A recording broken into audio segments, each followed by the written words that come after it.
Vacinação contra a gripe pretende imunizar quase 900 mil pessoas no Rio Grande do Norte. Professores de Natal decidem manter a greve que completou um mês. Com ressalva, Comissão de Saúde aprova relatório de investimentos na saúde referente a 2016. Projeto discutido na Comissão de Justiça da Câmara prevê medidas para evitar a contaminação do lençol freático pelos cemitérios da cidade. A falta de manutenção das lagoas de captação de Natal será discutida na Câmara. O advogado e pré-candidato ao Senado pelo PSDC, Joanilson Rego, é o nosso entrevistado sobre política e as eleições de outubro. O Câmara Repórter desta segunda-feira, 23 de abril de 2018, está no ar.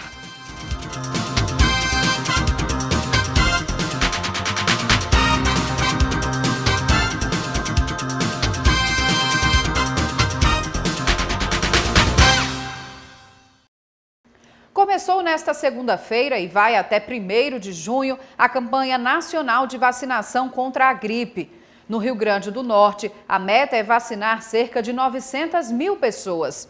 Fazem parte do grupo prioritário da vacina idosos a partir de 60 anos, crianças de 6 meses a menores de 5 anos, trabalhadores da saúde, professores, gestantes, puérperas até 45 dias após o parto, pessoas com doenças crônicas, presos e servidores do sistema prisional.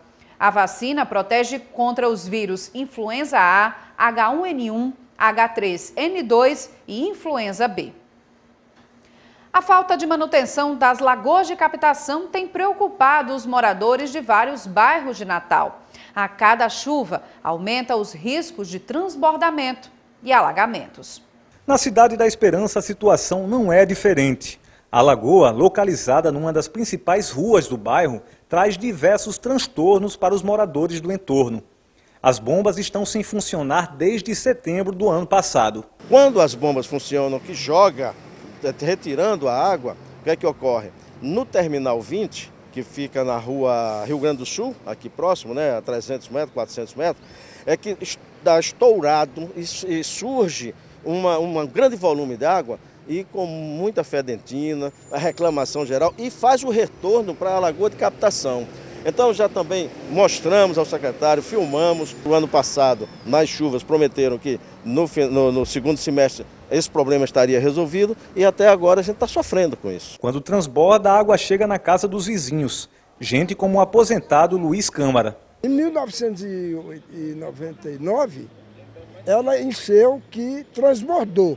Encheu isso aqui, tudo, essa rua aqui ficou alagada. Alagada mesmo. Quando chove é assim. O acesso facilitado à lagoa de captação do bairro é um dos principais problemas. Já faleceu 3 crianças aqui porque não tem nenhuma proteção, não tem um muro, não tem uma grade. E desde que eu me entendo de gente aqui, que eu cheguei aos 11 anos, tenho 52 moradores nesse bairro, passa prefeito, entra prefeito e ninguém toma conta de nada. Nas lagoas de captação do conjunto Cidade Satélite, o cenário não é diferente. Tanto na situada no cruzamento da Rua da Solveira com a Avenida Chavantes, quanto na estrutura próxima aos Correios, a situação é de abandono. Os moradores reclamam da sujeira, a ausência de bomba e do matagal que dificulta a passagem dos pedestres. Está coberta de mato, onde o pessoal tem de trafegar não tem como, por causa que é mato, muitas vezes tem lixo que tem que jogar para dentro para amenizar aqui a passagem e também causa muito inseto, né? Sem falar nisso, questão de mosquito da dengue, resto de copo descartável, saco. E ela estando limpinha, a gente tem como ver e derramar água, juntar o lixo para não adquirir a doença para a gente mesmo, né? Já teve vários acidentes aqui, por exemplo, o pedestre quer passar, não consegue, desce para a pista, o carro atinge o pedestre. Também teve no local de passagem, uma pessoa ia passando, o pé desceu num buraco e torceu o tornozelo. Sem contar com os insetos, ratos, escorpiões, que nós estamos tendo efeito nas nossas residências, que é próximo, que está migrando para nossas casas. Em seguida, partimos para o bairro Planalto. Por lá, também visitamos 2 lagoas. Nesta, situada na Avenida João Hélio, além do entulho formado, o descaso se percebe desde o portão, amarrado com uma câmara de ar. Outra lagoa que desperta a revolta dos moradores é a que está localizada na Avenida Agrestina.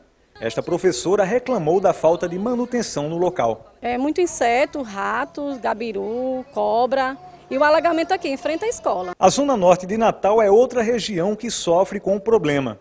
De acordo com Edson Pereira, presidente do Conselho Comunitário do Conjunto Santarém, a lagoa do bairro possui 2 bombas, porém apenas uma está funcionando. Ultimamente, com essa forte chuva que deu, a lagoa realmente está em ponto de fazer a transbordação e o pessoal das casas que mora na rua Taraucá, aquela rua todinha, bastante com medo que transborde a lagoa para não acontecer realmente o que vem acontecendo há vários anos sem ninguém tomar as providências. O vereador Preto Aquino vem acompanhando a situação das lagoas. Este mês enviou um requerimento ao Executivo solicitando vistoria, limpeza e manutenção de equipamentos dos sumidouros de águas pluviais. Já leva preocupação, já leva mais uma vez a nossa cobrança ao poder público através da Secretaria CEMOV, que são quanto outros problemas relativos às lagoas da nossa cidade. E a Câmara Municipal de Natal convocou o secretário adjunto de Obras de Natal para dar esclarecimentos sobre a situação das lagoas de captação de Natal. A convocação está marcada para esta quarta-feira. A prevenção dos acidentes de trabalho foi tema de uma audiência pública realizada na tarde desta segunda. A iniciativa foi do vereador Sandro Pimentel. O 4º mês do ano é o escolhido para debater as questões relativas à segurança do trabalho. O Brasil é o 4º país do mundo com mais casos de sinistro laboral. Os motivos principais são falta de equipamentos individuais e coletivos, ausência de planejamento e fiscalização e não cumprimento de normas de saúde e segurança, principalmente pelas empresas. O resultado é um prejuízo para o trabalhador, a família, sociedade geral e economia do país, em virtude dos afastamentos e pagamentos de indenizações.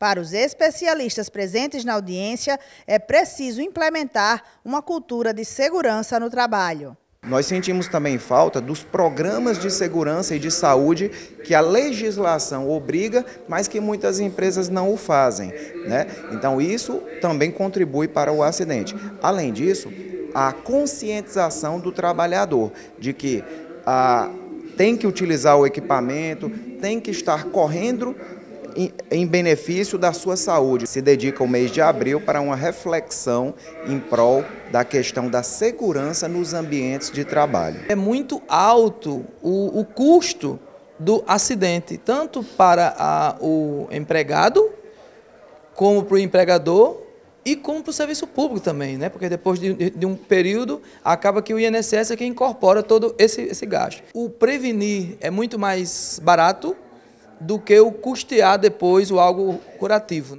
Saiba agora as atividades programadas para ocorrerem nesta semana na Câmara Municipal de Natal. Na terça-feira, às 2 da tarde, no plenário, haverá uma comissão de defesa dos direitos das pessoas com deficiência e mobilidade reduzida. Em seguida, às 4 da tarde, será a vez da comissão de turismo. E, por fim, às 6h30 da noite, haverá uma homenagem pelos 15 anos da Proerd. A proposição é da vereadora Júlia Arruda. Na quarta-feira, às 2 da tarde, na sala de reunião, haverá uma comissão de previdência e assistência social. Em seguida, às 5 horas da tarde, vai haver uma solene em homenagem ao Dia do Contabilista. A proposição é do presidente Ranieri Barbosa. Já na quinta-feira, às 2 da tarde, na sala de reunião, haverá uma comissão de implementação e acompanhamento de leis municipais. Simultaneamente, no plenário, vai haver uma frente parlamentar em defesa dos direitos da criança e do adolescente. Por fim, na sexta-feira, às 2 da tarde, no plenário, haverá uma audiência pública denominada Rio Grande do Norte, Marco da História do Brasil. A propositura é do vereador Robinson Carvalho. Hugo Fernandes para o Câmara Repórter. Com ressalvas, a Comissão de Saúde aprovou nesta segunda-feira o relatório de investimentos da Secretaria Municipal de Saúde referente a 2016. 6 projetos foram designados e 3 votados na reunião desta segunda-feira da Comissão de Saúde. Os vereadores também aprovaram com ressalvas o relatório final anual do Executivo, exercício 2016. As contas não foram questionadas, mas os parlamentares deixaram claro a falta de conhecimento técnico para uma análise mais profunda. Coloca ressalva, não é questionando nada, né? Nós estamos colocando ressalva que será encaminhado, conforme decisão por unanimidade da Comissão de Saúde, ao Tribunal de Contas, ao Ministério Público de Contas. Tem mais condições de fazer e analisar o que tem que ser analisado. Da nossa parte, é a parte médica, é a parte mais do dia a dia, e isso nós aprovamos sem ressalva. Na reunião, os vereadores Cícero Martins e Preto Aquino questionaram os contratos exclusivos de alguns hospitais e clínicas para prestar serviços específicos à população atendida pelo SUS. Hoje, particularmente, o contrato do Memorial é de R$ 2.330.000 para um hospital só. Eu não questiono o serviço deles, é espetacular. O que eu questiono é por que não abrir mais espaços para outros hospitais que podem acolher essa demanda. E aí eu queria essa descentralização. Importantíssimo o debate hoje levantado aqui com relação à fiscalização dos contratos, principalmente aqueles contratos que são específicos, que só tem aquela clínica. Por que não procurar outras clínicas? Será que a cidade não tem uma clínica sem ser aquela que hoje preceitua o contrato? Entre os projetos aprovados pela comissão, um de autoria do vereador Felipe Alves. Ele torna obrigatório a notificação aos órgãos de proteção à criança e adolescente em caso de uso de álcool e outras substâncias, inclusive com comunicado ao Conselho Tutelar e responsáveis. No mundo que nós vivemos hoje, é um mundo assim difícil, cada vez mais aumentando o índice de pessoas que vêm diariamente usar a bebida, usar a droga, tudo que for de campanha educativa e preventiva tem importância e tem o voto da Comissão de Saúde. A Comissão de Justiça aprovou 2 projetos ligados ao meio ambiente. Um deles voltado para a prevenção da contaminação do lençol freático pelos cemitérios. Os 2 projetos voltados à preservação ambiental são do vereador Felipe Alves. Um trata sobre a obrigatoriedade dos cemitérios adotarem medidas durante o sepultamento, como o isolamento do cadáver, a fim de evitar a contaminação do lençol freático pelo chamado necrochorume. Nosso projeto ele propõe que sejam adotadas por parte do município maneiras de evitar esse contágio do lençol freático através de uma manta, ou de outras substâncias químicas, para proteger o nosso lençol freático, que é uma matéria importante, para o meio ambiente e que deve sim ter uma legislação específica. O outro projeto do parlamentar trata sobre o aplicativo Natal Limpa, uma ferramenta tecnológica para compartilhar informações sobre pontos de descarte de resíduos sólidos em Natal. O outro projeto ele propõe a criação de um aplicativo chamado Natal Cidade Limpa, no sentido de que nós tenhamos a participação mais efetiva da população no que diz respeito a sugestões referentes à limpeza pública, para que órgãos como a Censul e a Urbana possam receber sugestões através de um aplicativo. Proibir ligações por empresas de telemarketing de cobrança fora do horário comercial de 8 às 18 horas. E esse foi o conteúdo do projeto de lei do vereador Kleber Fernandes. A matéria foi aprovada pelo colegiado. A intenção do nosso projeto é vedar, proibir que as empresas que operam com telemarketing, tanto para fazer cobranças quanto para ofertar serviços aos consumidores, que só possam fazê-los no período comercial, no período de segunda a sexta, compreendido das 8 da manhã até as 18 horas, evitando assim o que já prevê, inclusive o Código de Defesa do Consumidor, como uma cobrança vexatória. Veja agora um resumo dos projetos apreciados nesta segunda durante a reunião da Comissão de Educação. Na pauta da reunião da Comissão de Educação, os vereadores discutiram e aprovaram o projeto de lei do vereador Klaus Araújo, que assegura que as mães possam amamentar os filhos dentro dos centros de educação infantil. A professora Eleika Bezerra, que preside a comissão, foi a relatora. Se na sala de aula a professora, o aluno precisa amamentar naquela hora, ele pode até ter a compreensão do professor e se ausentar, se for o caso, da sala de aula, se for o caso. Tudo que se puder fazer e legislar, se for o caso, tanta legislação, para que este ato seja facilitado, respeitado, conte conosco. Outra matéria colocada em discussão foi de autoria do vereador Franklin Capistrano. O projeto prevê a obrigatoriedade das escolas informarem os alunos sobre as campanhas de vacinação. Mas a votação da matéria foi adiada pelo pedido de vistas do vereador Sandro Pimentel, mesmo com o parecer favorável do relator Sueldo Medeiros. Eu votei favorável, né? Mas um colega pediu vistas por entender que a campanha ela já é uma coisa natural que ocorre e que no momento em que ela existe, isso é divulgado.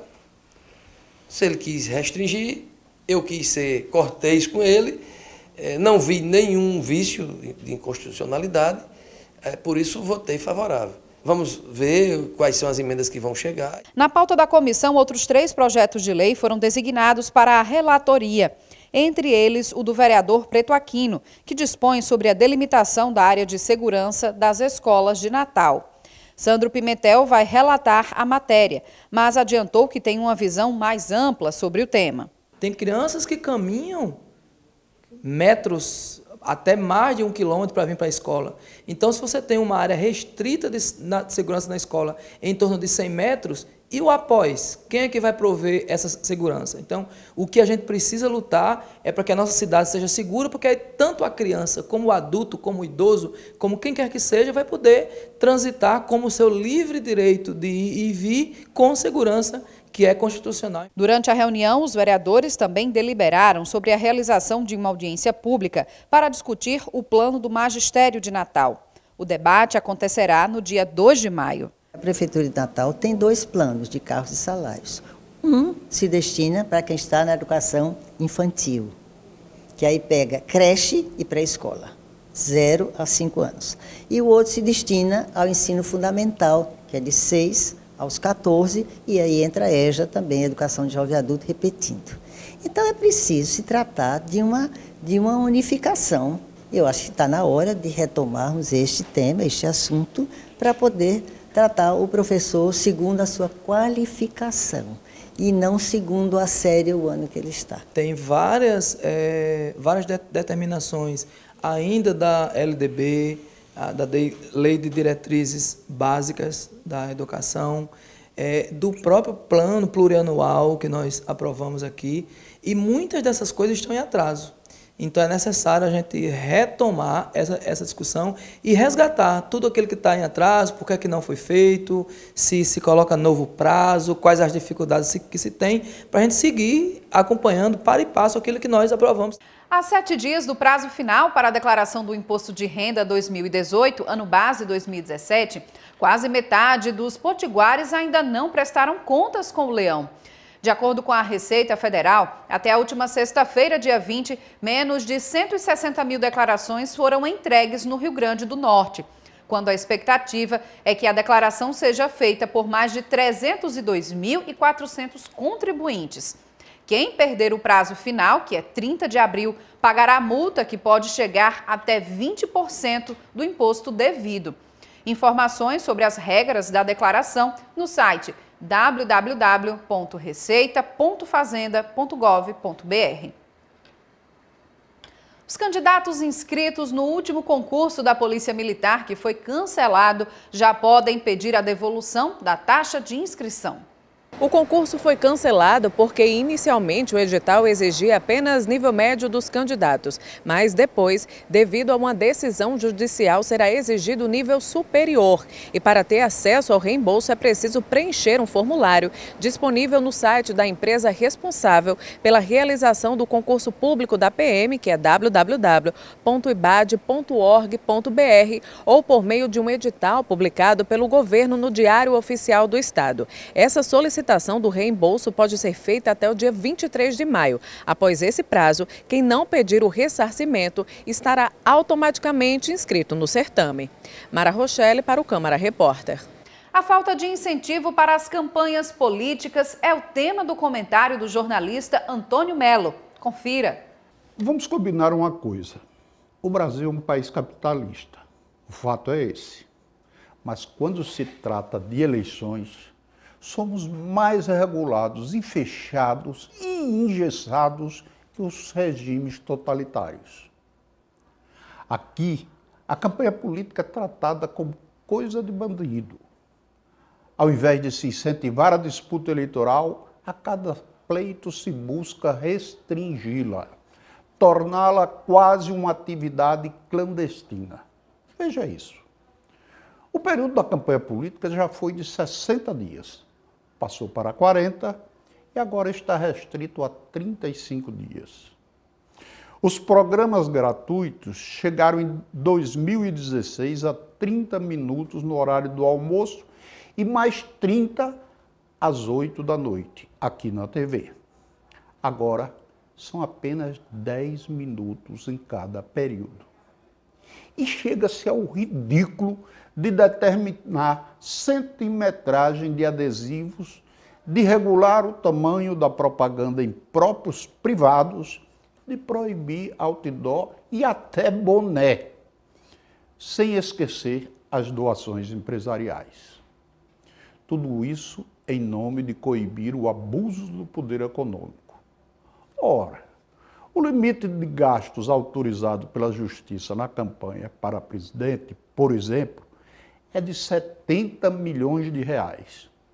Pois bem, Flávio Rocha, o norte rio-grandense que promete entrar na disputa, já anunciou que vai bancar sozinho e do próprio bolso a sua campanha. Se o objetivo era acabar o abuso do poder econômico, o legislador pariu um monstro ao legalizar a força do poder econômico nas eleições deste ano. A seguir, nós vamos conversar sobre política e propostas para o Rio Grande do Norte com o pré-candidato ao Senado Federal, Joanilson Rego. O Câmara Repórter volta já.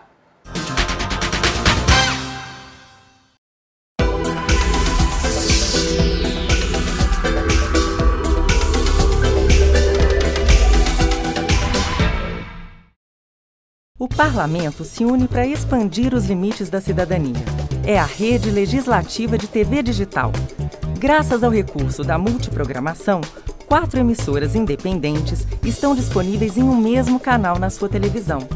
TV Câmara, TV Senado, TV Assembleia e TV Câmara Municipal já transmitem em sinal digital aberto e gratuito para dezenas de cidades do Brasil. Isso significa muito mais qualidade de som e imagem e muito mais conteúdo para você. Mas como sintonizar a Rede Legislativa de TV Digital? É muito simples. Se sua TV for mais antiga, basta conectar um conversor digital nela. Você compra até em supermercado. É preciso ainda de uma antena UHF externa ou interna como esta. Se sua TV for digital, também precisa de antena UHF. Pelo controle remoto, procure no menu a opção Buscar Canais. Se a busca só encontrar a TV Câmara ou a TV Senado, acrescente ao número do canal ponto 2, ponto 3 ou ponto 4. Assim, os outros canais da Rede Legislativa vão aparecer na sua tela. Você ainda pode assistir no tablet, celular ou notebook, que tenham recursos para receber o sinal da TV digital. Procure os canais legislativos na sua TV e encontre a Rede Legislativa de TV Digital. Transparência, informação, cidadania, política e cultura na sua sintonia.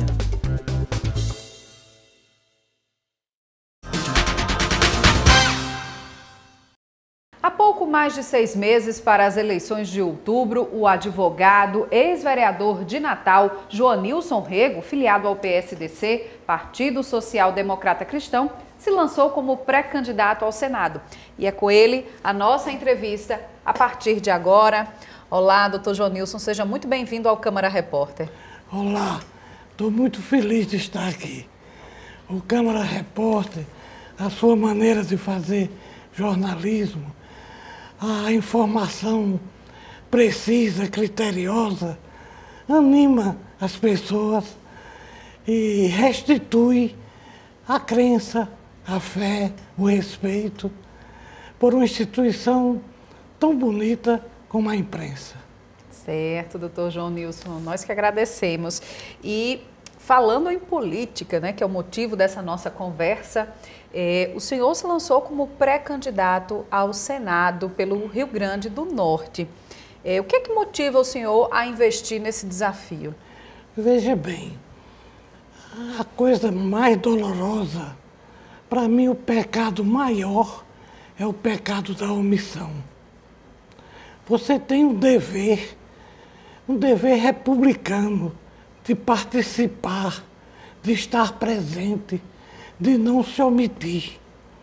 E, sobretudo, quando você recebe alguns estímulos, tipo, durante toda a minha vida, eu sempre pratiquei um verso do hino nacional. Verás que um filho teu não foge à luta. E, da vez passada, coloquei meu nome como candidato ao Senado. Eu tive 67 mil votos, sem um carro de som, sem fazer campanha convencional, sem assumir comprometimento nenhum de troca de favores, de compra de voto.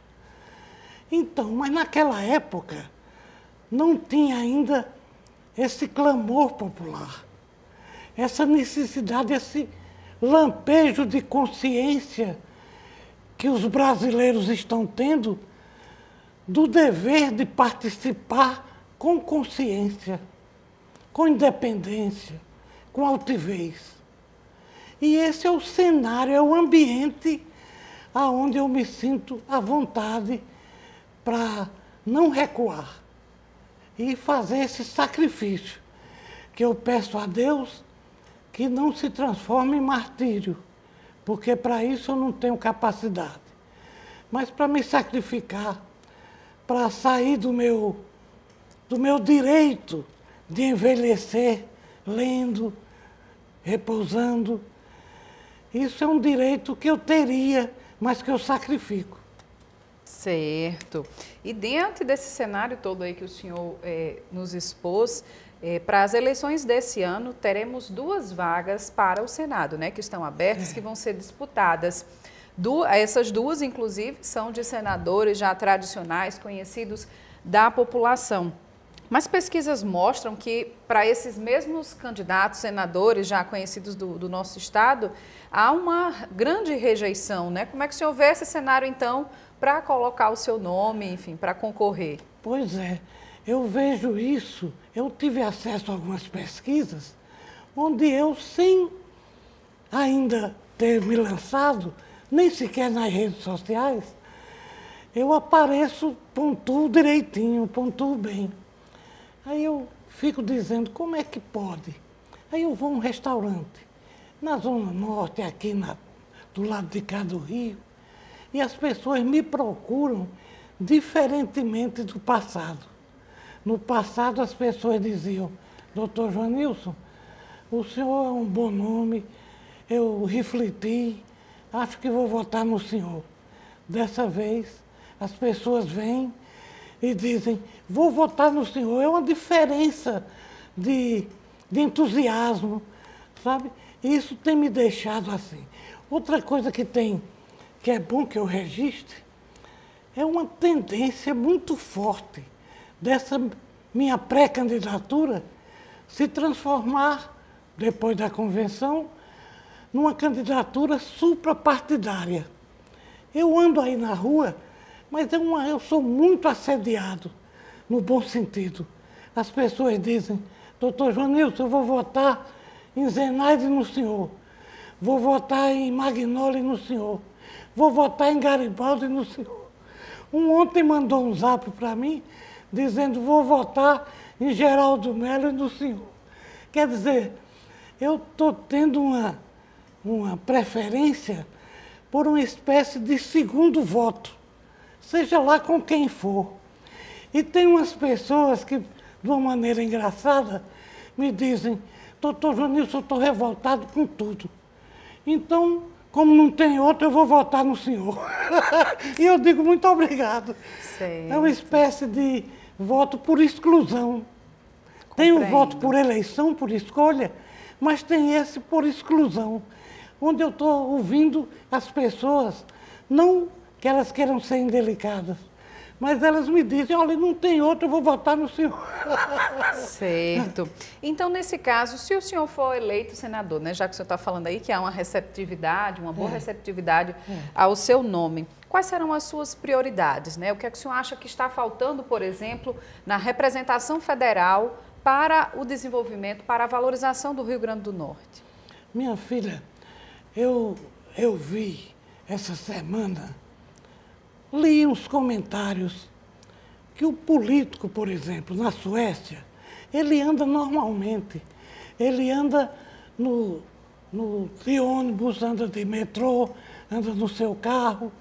Ele não é assediado na rua, nem para receber elogios, nem pedidos.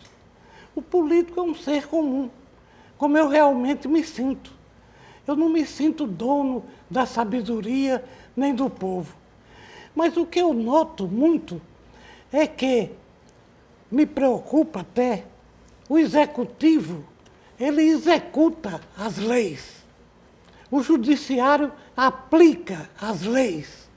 Mas quem faz as leis é o legislativo.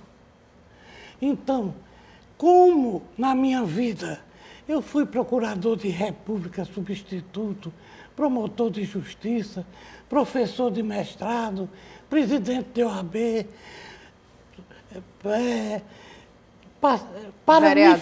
vereador lutando com leis, paraninfo de 18 turmas na universidade. Quer dizer, é uma demonstração de que eu tenho uma vivência com esse mundo legislativo, que eu posso muito bem levar isso para o Senado de uma forma produtiva para o Brasil e para o Rio Grande do Norte. Só que é preciso também que a gente veja que só a competência, ela tem que ser uma competência adequada ao exercício da função do cargo, mas tem que ter também aquela história de ficha limpa, ou seja, vida limpa. Então, esse binômio, vida limpa, coerência, humildade, simplicidade, trato com a coisa pública, com a legislação, e isso me dá uma certa, não digo competência, porque ninguém é tão competente que se julgue competente, mas me dá uma certa obrigação de colocar meu nome para disputa. Ok, então, doutor Jonilson, como a gente falou no início, o senhor é filiado ao PSDC, Partido Social Democrata Cristão. O que é que significa, então, de acordo até com o nome do partido, né, fazer um socialismo democrata e cristão num país capitalista como o Brasil? Exato. Eu acho até que não é bem um socialismo, é uma doutrina social. Porque a doutrina social está mais ligada às práticas sociais.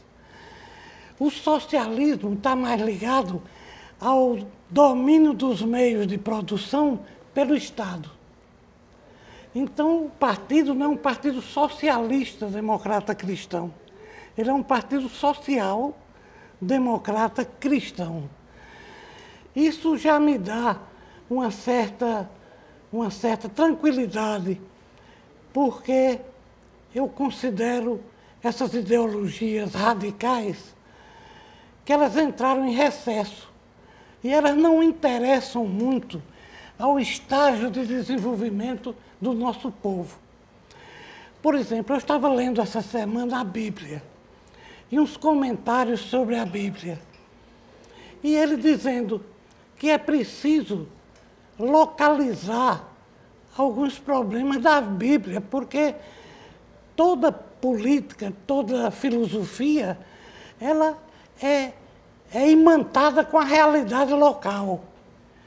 Então, há princípios universais, mas há uma dialética entre a universalidade e a visão local.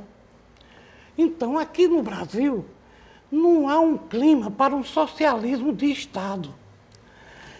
Nós temos uma vocação para um capitalismo, infelizmente, é praticado de uma forma a serviço dos capitalistas.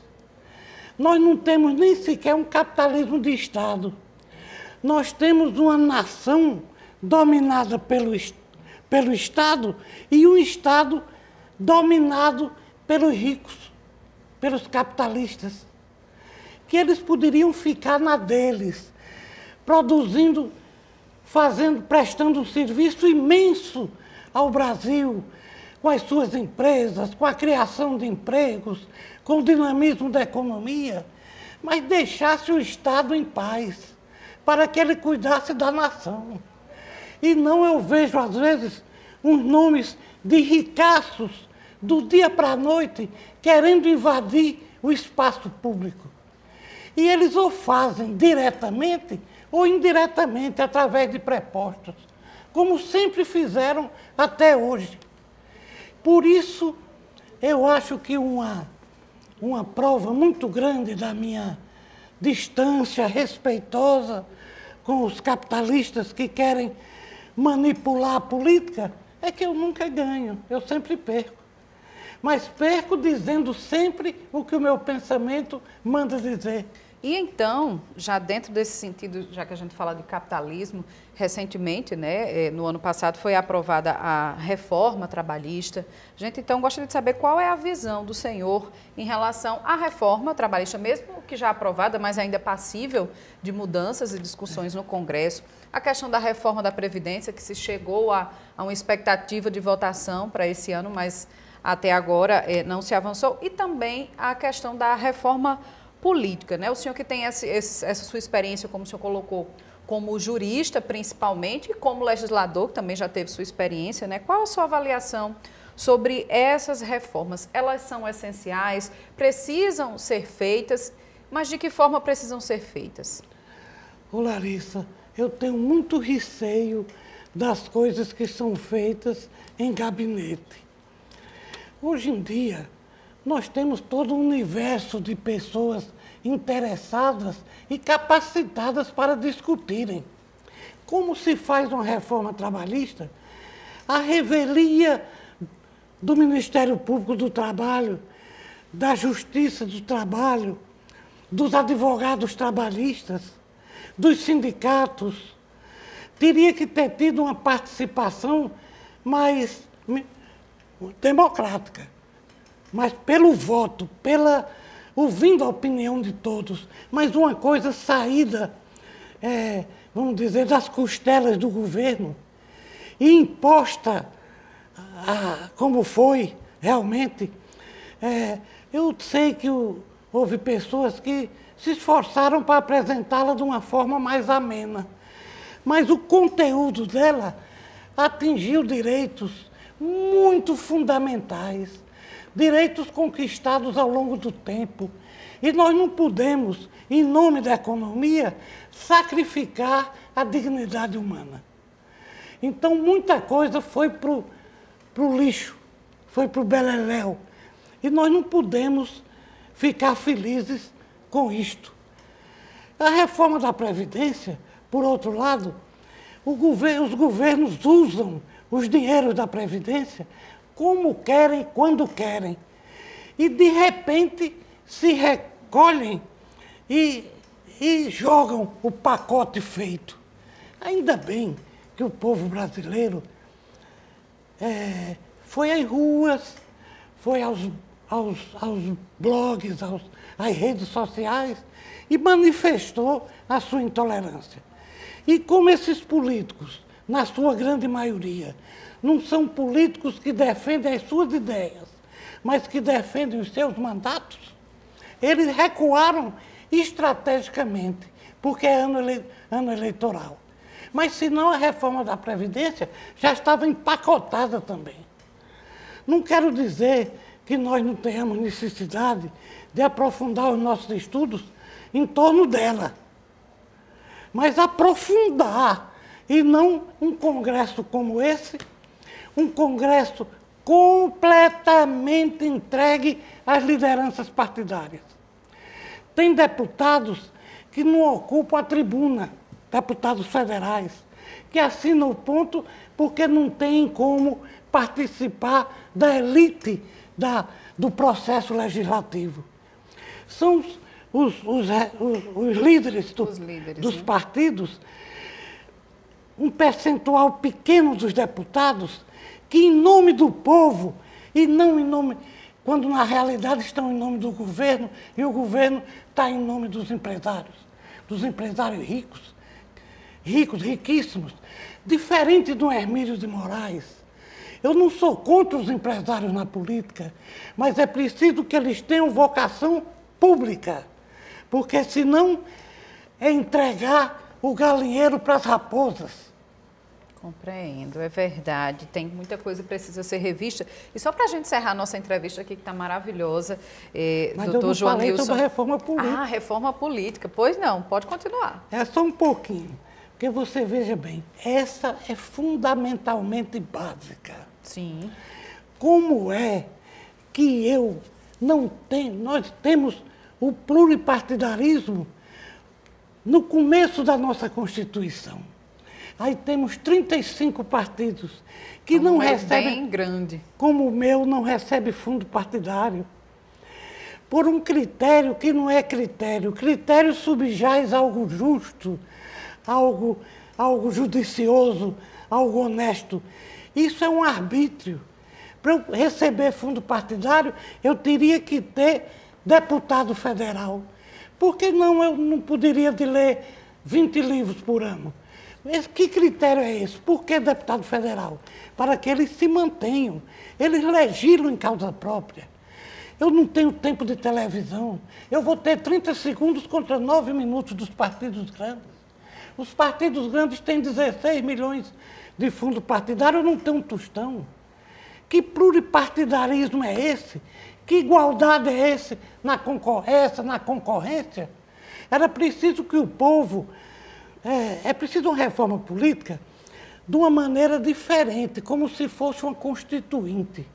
Um Congresso eleito para aquele fim, de notáveis juristas, vota a reforma política, atualiza a Constituição e depois é dissolvido. E volta a atividade legislativa para o Congresso ordinário. Ordinário, tecnicamente falando e vulgarmente falando. Entendeu? Quer dizer... Então, nós temos na reforma política que fazê-la por um Congresso exclusivamente eleito para esse fim. Porque, do contrário, permanecem todos esses autoprivilégios, votados em causa própria, numa negação da evolução política do nosso país.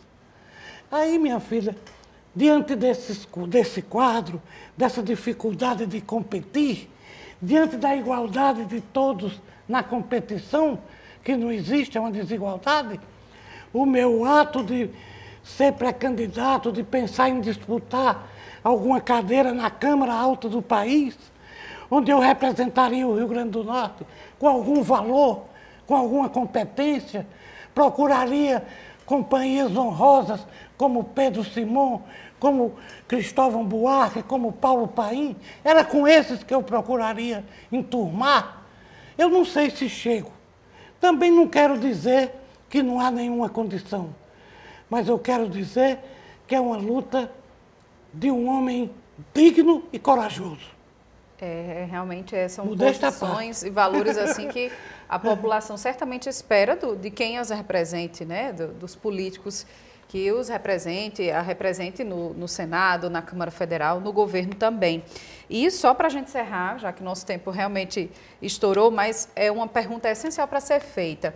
Como é que estão as discussões do PSDC, do partido do senhor, em relação às coligações, né, para a campanha aqui no Estado, né? O senhor se lança como pré-candidato ao Senado, mas para a chapa majoritária, como é que está essa discussão? Em qual coligação o PSDC se encaixará? Eu tive a felicidade de pensar numa candidata a governadora, que tivesse os requisitos que a doutora Clorisa tem. Uma mulher capaz, uma mulher advogada, uma mulher participativa. Porém, as coligações proporcionais, tendo um candidato a governador, fica difícil. Então, ela teve a lucidez de procurar um outro partido, onde ela, porque um partidozinho pequeno como o nosso, ter 2 candidatos majoritários era difícil. Agora, com ela lá e eu aqui, eu gostaria demais de poder votar nela numa coligação majoritária, que agora está menos difícil, porque ela está em outro partido. Achei que foi um gesto de inteligência política dela. Agora, no meu caso, é mais fácil, porque são 2 votos. Então, eu fico muito à vontade, e essa tendência dessa minha pré-candidatura de ser apartidária, isso também me deixa mais à vontade. Ok, então, doutor João Nilson Rego, muito obrigada pela sua participação, né? Que essas suas ideias sejam analisadas, né, por toda a população do Rio Grande do Norte para fazer a escolha, a melhor escolha no dia 7 de outubro, não é mesmo? Muito obrigada pela sua participação. Eu que agradeço e quero dizer a minha felicidade de estar nesta casa. Esta casa onde eu vivi momentos de muita ponderação com os colegas vereadores, que eu não posso nem destacar nenhum, mas posso dizer que o Estado, que Natal perdeu muito quando não reelegeu Jorge Câmara, Maurício Gurgel e outros assim, com essa combatividade e com essa ponderação que esses 2 tinham. Tá, ok. Muito obrigada mais uma vez. Esta edição do Câmara Repórter fica por aqui para todos. Muito obrigada pela companhia e outras notícias vocês conferem na nossa programação no Notícias da Câmara com Ariane Viana. Tchau!